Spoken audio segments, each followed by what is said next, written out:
চ পাহাড়ে উঠবে, তার জন্য হেল্প পেয়েছে। ছেলেটাও বুঝে ফেলছে, পুরো ব্যবস্থা করে দিয়েছে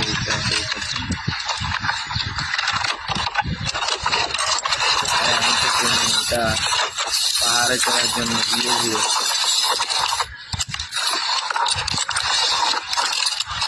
কিভাবে বানাচ্ছে গাড়িটাকে। পাথর দিয়ে উঠবে তো,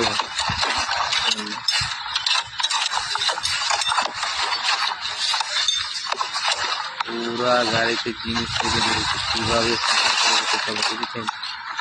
ওখানে কোনো বড় গাড়ি ফাড়ি দেখা যায় না।